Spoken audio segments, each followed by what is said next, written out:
ಶ್ರೀ ಗುರು ಬಸವಲಿಂಗಾಯ ನಮಃ. ಓಂ ಗುರು ಬ್ರಹ್ಮ ಗುರು ವಿಷ್ಣು ಗುರುರ್ದೇವೋ ಮಹೇಶ್ವರ, ಗುರು ಸಾಕ್ಷಾತ್ ಪರಂ ಬ್ರಹ್ಮ ತಸ್ಮೈ ಶ್ರೀ ಗುರವೇ ನಮಃ. ಪರಮ ಪೂಜ್ಯ ಪ್ರಾತಸ್ಮರಣೀಯ ಜಗದ್ಗುರು ಸಿದ್ಧಾರೂಢರ, ಜಗದ್ಗುರು ಗುರುನಾಥರೂಢರ, ಬಸವಾದಿ ಶ್ರೀ ಶಿವಶರಣರ, ಕನ್ನಡ ನಾಡಿನ ಎಲ್ಲ ದಾರ್ಶನಿಕರ ಎಲ್ಲರ ಚರಣಾರವಿಂದಗಳನ್ನು ಪದ್ಮದಲ್ಲಿ ಸ್ಥಾಪಿಸಿಕೊಂಡು, ಪರಮ ಪೂಜ್ಯರು, ಪರಮ ಆರಾಧಕರು, ಎನ್ನಾತ್ಮ ಕಲ್ಯಾಣ ಕರ್ತೃಗಳಾಗಿರುವ ಪೂಜ್ಯ ಸದ್ಗುರುವಿನ ಪಾವನ ಚರಣಾರವಿಂದಗಳನ್ನು ಮನವಾರ ಸ್ಮರಣೆ ಮಾಡಿಕೊಂಡು, ಈ ಒಂದು ಮಠದ ಸಂಸ್ಥಾಪಕರು, ಪರಮ ಪೂಜ್ಯರು, ಶ್ರೋತ್ರಿಯ ಬ್ರಹ್ಮನಿಷ್ಠರು, ಅನಂತ ಕರುಣಾಮೂರ್ತಿಗಳು, ಹದಳು ಹೃದಯದವರು ಆಗಿರುವ ಪೂಜ್ಯ ಅಪ್ಪಾಜಿಯವರ ಶ್ರೀಚರಣಗಳಲ್ಲಿ ಅನಂತ ಕೋಟಿ ಶರಣಗಳನ್ನು ಸಮರ್ಪಣೆ ಮಾಡಿ, ಈ ಒಂದು ಪ್ರಾತಃ ಕಾಲದ ಸತ್ಸಂಗ ಸಮ್ಮೇಳನದಲ್ಲಿ ಭಾಗಿಗಳಾಗಿರುವ ತಮ್ಮೆಲ್ಲರಲ್ಲಿ ಕೂಡ ಅನಂತ ಶರಣಾರ್ಥಿಗಳನ್ನು ಸಲ್ಲಿಸಿ, ನಿನ್ನೆ ಸಾಯಂಕಾಲ ಸರ್ವಜ್ಞನ ವಚನ ಅರ್ಧ ಆಗಿತ್ತದು, ಅದನ್ನೀಗ ಮುಂದುವರ್ಸೋಣ. ಸರ್ವಜ್ಞನ ವಚನದಲ್ಲಿ ಗಾನ ವಿದ್ಯೆಯೇ ಲೇಸು, ಮಾನವತಿ ಸತಿಲೇಸು, ಸ್ವಾನುಭಾವಿಗಳ ಕಳೆಲೇಸು, ಈ ಎಲ್ಲಕ್ಕೂ ದಾನಿಯೇ ಲೇಸು ಸರ್ವಜ್ಞ ಅಂತ ಹೇಳಿ ಸರ್ವಜ್ಞಕಾರರು ಸುಂದರವಾಗಿರ್ತಕ್ಕಂಥ ಒಂದು ಸಮಾಜ ಬೋಧನೆಯನ್ನು ಮಾಡಿದ್ದಾರೆ. ಇಲ್ಲಿ ಗಾನವಿದ್ಯೆ ಎನ್ನುವುದನ್ನ ತಮಗೆಲ್ಲ ಗೊತ್ತು. ಆಮೇಲೆ ಮಾನವತಿ ಸತಿ ಅಂತಕ್ಕೆ ಮನೆಯೊಳಗಿರ್ತಕ್ಕಂಥ ಒಂದು ಆಧಾರ ಸ್ತಂಭ, ಮನೆಗೆ ಒಂದು ಮಹಾಲಕ್ಷ್ಮಿ, ಮನೆಯ ಒಂದು ಗೌರವದ ಸೂಚಕವಾಗಿರ್ತಕ್ಕಂಥ ಒಬ್ಬ ಹೆಣ್ಮಗಳು ಯಾವ ರೀತಿ ಇರಬೇಕು ಮನೆಯಲ್ಲಿ ಅಂತ ಕೇಳಿದ್ರೆ, ಅತಿ ವಿನಯ ಭಾವದಿಂದ ಬಂದಿರ್ತಕ್ಕಂಥ ಅದರ ಆತಿಥ್ಯವನ್ನು ಮಾಡಬೇಕು. ಮನೆಯಲ್ಲಿರ್ತಕ್ಕಂಥ ಎಲ್ಲ ಸದಸ್ಯರು ನನ್ನವರು ಅಂತಕ್ಕಂಥ ಭಾವದಿಂದ, ಏಕೋಭಾವದಿಂದ ನಡೆದುಕೊಳ್ಬೇಕು ಅನ್ನುವಂಥ ಭಾವನ್ನ ಆಕೆ ಹೊಂದಿದ್ಲು ಅಂತ ಕೇಳಿದ್ರೆ, ಆಕೆ ಒಳ್ಳೆಯ ಮಾನವಂತ ಸತಿ ಅಥವಾ ಪತ್ನಿ ಅಥವಾ ಹೆಂಡತಿ ಅಂತ ಪರಿಗಣಿಸಬೇಕು ಅಂತ ಇಲ್ಲಿ ಸೂಚನೆ ಅನ್ನುವಂಥದ್ದು ಮಾಡಿದ್ರು. ಇನ್ನು ಮುಂದೆ ಏನ್ ಹೇಳ್ತಾರ ಅವರು ಅಂತ ಕೇಳಿದ್ರೆ, ಸ್ವಾನುಭಾವಿಗಳ ಕಳೆಲೇಸು. ಸ್ವಾನುಭಾವಿಗಳು ಅಂದ್ರೆ ಮಹಾತ್ಮರು, ಸದ್ಗುರುಗಳು, ಸಜ್ಜನರು, ಶಿವಯೋಗಿಗಳ, ವಿಭೂತಿ ಪುರುಷರ ಇಂಥವರ ಒಂದು ಸಂಘ ಕಳೆಲೇಸು.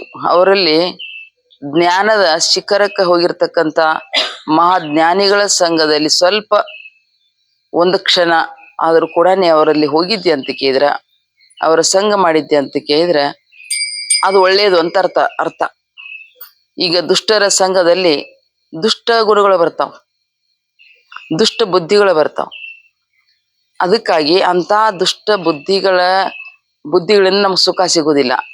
ಅದಕ್ಕೆ ನಾವು ಒಳ್ಳೆ ಸದ್ಗುಣವಂತರಾಗಬೇಕು, ಒಳ್ಳೆ ಬುದ್ಧಿವಂತರಾಗಬೇಕು. ಇಹದಲ್ಲಿ ಇರೋವರಿಗೂ ನಮಗ್ ಸುಖ ಬೇಕು, ಮುಂದೆ ಪರಲೋಕದಲ್ಲಿ ದೇಹವನ್ನ ಬಿಟ್ಟು ಹೋಗ್ಬೇಕಾಗ್ತದೆ. ಎಲ್ಲರಿಗೂ ಇರೋದು ತಪ್ಪದೆ ಕೆಡುವಿನ ನಶ್ಯತೆ ಅನ್ನೊಂದು ಹಾಗೆ ಎಲ್ಲರಿಗೂ ಸರಿ ಸಮಾನವಾಗಿರ್ತಕ್ಕಂಥ ಒಂದು ಯಮಧರ್ಮನ ಒಂದು ದಾಳಿ ಬರ್ತೈತಲ್ಲ, ಆ ಸಮಯದಲ್ಲಿ ನಾವು ಅತಿ ಸಂತೋಷದಿಂದ ಹೋಗಬೇಕು ಅಂದಾಗ ಏನಾಗ್ತದಂತ ಕೇಳಿದ್ರೆ, ಅವನಿಗೆ ಸುಖ ಅಲ್ಲೂ ಸಹಿತವಾಗಿ ಒಳ್ಳೆ ಕೆಲಸ ಕಾರ್ಯಗಳಲ್ಲಿ ಭೂಮಿ ಮೇಲೆ ಮಾಡಿದ್ದೆ ಅಂದ್ರ ನಿನಗೆ ಅಲ್ಲಿಯೂ ಕೂಡ ನಿನಗೆ ಸುಖ ಅನ್ನುವಂಥ ಪ್ರಾಪ್ತಿ ಆಗ್ತದೆ. ಇಲ್ಲಿ ಧರ್ಮವಂತನಾಗಿ ಬದುಕಿದ್ದೆ ಅಂದ್ರೆ ಅಲ್ಲಿಯೂ ಸಹಿತವಾಗಿ ಧರ್ಮಾತ್ ಸುಖಂಭವತಿ ಅಂದ ಹಾಗೆ ಆ ಧರ್ಮದ ಫಲ ನಿನಗ ಪ್ರಾಪ್ತಿ ಅನ್ನುವಂಥದ್ದು ಆಗ ಇಲ್ಲಿಯೂ ಸುಖವಾಗಿರ್ತಿ, ಮುಂದೆ ಪರಲೋಕದಲ್ಲಿ ಕೂಡ ನಿನಗೆ ಸ್ವರ್ಗಾದಿ ಲೋಕಗಳ ಪ್ರಾಪ್ತಿ ಅನ್ನುವಂಥವು ಆಗ್ತಾವು. ಅದ್ರ ಸಲುವಾಗಿ ನೀ ಏನ್ ಮಾಡ್ಬೇಕು, ಅದಕ್ಕೆ ಮುಂದಿನ ತಯಾರಿ ಅಂತ ಕೇಳಿದ್ರೆ, ಅಂತ ಮಹಾತ್ಮರ ಸಂಘದಲ್ಲಿ ಇದ್ದು ಆ ಜ್ಞಾನವನ್ನು ಪಡೆದುಕೊಂಡು ನೀ ಧನ್ಯನಾಗಬೇಕು ಅಂತ ಸ್ವಾನುಭಾವಿಗಳ ಕಳೆಲೇಶು ಅವರ ಸಂಘವನ್ನ ನೀ ಮಾಡಬೇಕು ಅಂತ ಹೇಳಿದ್ರು. ಇನ್ನ ಕೊನೆಗೆ ಏನಿದ್ರು ಅಂತ ಕೇಳಿದ್ರೆ, ಈ ಎಲ್ಲಕ್ಕಿಂತಲೂ ನಾವು ದಾನ ಧರ್ಮವನ್ನ ಮಾಡಬೇಕು. ದಾನೆಯೇ ಲೇಸು. ದಾನ ಅಂದ್ಕೂಡ್ಲಿ ಅಂದ್ರೆ ಕೆಲವು ಜನರಿಗೆ ಕೊಡ್ಬೇಕಾಗ್ತತ್ತಲ್ಲ, ದಾನ ಅಂದ್ರೆ ಕೊಡೋದು, ಅದರ ಅರ್ಥ ದರೆ ದನ ವನಿತೆ ದವಸ ಧಾನ್ಯಗಳನ್ನ ನೀತಿಯೊಳಗದೆ ಅಂದ್ರೆ ಯೋಗ್ಯವಾಗಿರ್ತಕ್ಕಂಥವ್ರ ನೀತಿಯೊಳಗೆ ಅವನ್ನ ಕೊಡೋದು ಜನರಿಗೆ ಹೆಂಗ ಅನುಕೂಲ ಆಗ್ತತಿಲ್ಲ ಅಂಥವ್ರಿಗೆ. ಯಾರಿಗೆ ಬಟ್ಟಿ ಇಲ್ಲ ಬಟ್ಟೆ ಕೊಡೋದು, ಯಾರಿಗೆ ಹಸು ಬಂದಿರ್ತಾರ ಪ್ರಸಾದ ಕೊಡೋದು, ಯಾರಿಗೆ ವಿದ್ಯೆಯನ್ನ ಕಲಿತಿರ್ತಾರ ವಿದ್ಯೆಯನ್ನ ದಾನ ಮಾಡ್ಬೇಕು. ಯಾರ ಬಡ ಮಕ್ಕಳಿಗೆ ಯಾವ್ದೊಂದು ಒಂದು ಸಾಮರ್ಥ್ಯ ಇರಂಗಿಲ್ಲ ಶಾಲೆ ಕಲಿಸ್ಬೇಕು ಅಂದ್ರೆ ಅಂಥವ್ರ ಕೈಲಾದ ಮಟ್ಟಿಗೆ ದುಡ್ಡಿನ ಸಹಾಯ ಅನ್ನುವಂಥದ್ದು ಸಹಿತ ಮಾಡಿದ್ರು ಕೊಡೋದು ದಾನನೇ. ಒಟ್ಟಿನಲ್ಲಿ ಹೇಳಬೇಕು ಅಂದ್ರೆ ಮತ್ತೊಬ್ಬರಿಗೆ ಕೊಡೋದು, ಅವ್ರಿಗೆ ಅವಶ್ಯಕತೆ ಇತ್ತಂತ ಯಾವುದೇ ಒಂದು ಸಹಾಯ ಸಹಕಾರವನ್ನು ಪರೋಪಕಾರ ಮಾಡೋದು ಇದಕ್ಕೆ ದಾನ ಅಂತ ಕರೀತಾರೆ, ಕೊಡೋದು ಕರೆ. ಅಂತ ಈ ಒಂದು ದಾನ ಅಂತಕ್ಕಂಥದ್ದು ಎಲ್ಲರಿಗೂ ಬರಂಗಿಲ್ಲ. ಎಲ್ಲಿದ ಪುಣ್ಯದ ಹೃದಯದ ಅಲ್ಲಿ ಆ ಪುಣ್ಯ ಗಳಿಸ್ಬೇಕು ಅಂತೇಳಿ ಕೊಡ್ಬೇಕು ಅನ್ನುವಂಥ ಸದ್ಬುದ್ಧಿ ಬರ್ತೈತಿ. ಎಲ್ಲಿ ಪಾಪದ ಹೃದಯ ಇರ್ತದೆ ಅಲ್ಲಿ ಕೊಡ್ಬೇಕು ಅನ್ನೋ ಬುದ್ಧಿ ಬರಂಗಿಲ್ಲ. ಕೊಟ್ರೆ ಹೋಗ್ತತಲ್ಲಪ್ಪ ಅಂತ ಬರ್ತದ. ಅದಕ್ಕೆ ಸರ್ವಜ್ಞಕಾರರು ಕೊಟ್ಟದ್ದು ತನಗೆ ಬಚ್ಚಿಟ್ಟದ್ದು ಪರರಿಗೆ, ಕೊಟ್ಟದ್ದು ಕೆಟ್ಟತನ ಬೇಡ ಅದು ಮುಂದೆ ಕಟ್ಟಿಯದ ಬುತ್ತಿ ಸರ್ವಜ್ಞ ಅಂತ ಇದ್ರು. ನಾವು ಕೊಟ್ರೆ ಹೊಕ್ಕೈತಿ ಅಂತೇವಲ್ಲ ಅದ ತಪ್ಪು.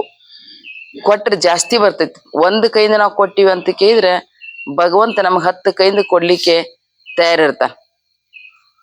ಕೊಡ್ಬೇಕು.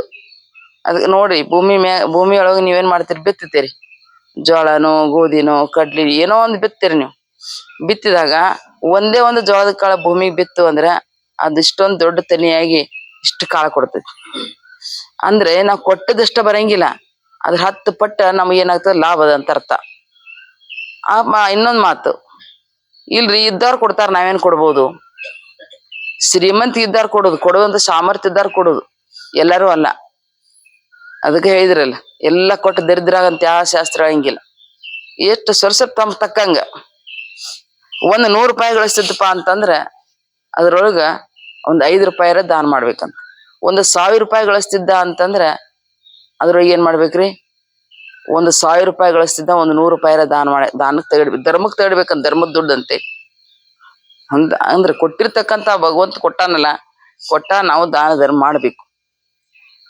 ಅದಕ್ಕ ಕೊಟ್ಟಿರ್ತಕ್ಕಂಥದ್ದು ಅಷ್ಟ ಬರಂಗಿಲ್ಲ, ಜಾಸ್ತಿ ಬರ್ತೈತಪ್ಪ. ಅದಕ್ಕೆ ನೀ ಏನ್ ಮಾಡುವಂತ, ಅದಕ್ಕ ಸೊಡರೆನ್ನಿ ತೀರಿದರೆ ಕೊಡನೆತ್ತಿ ಸುರುವರೆ, ಕೊಡಬೇಡ ಕೊಡದಿರಬೇಡ ಧರ್ಮವನ್ನು ಬಿಡಬೇಡ ಅಂದ್ರು.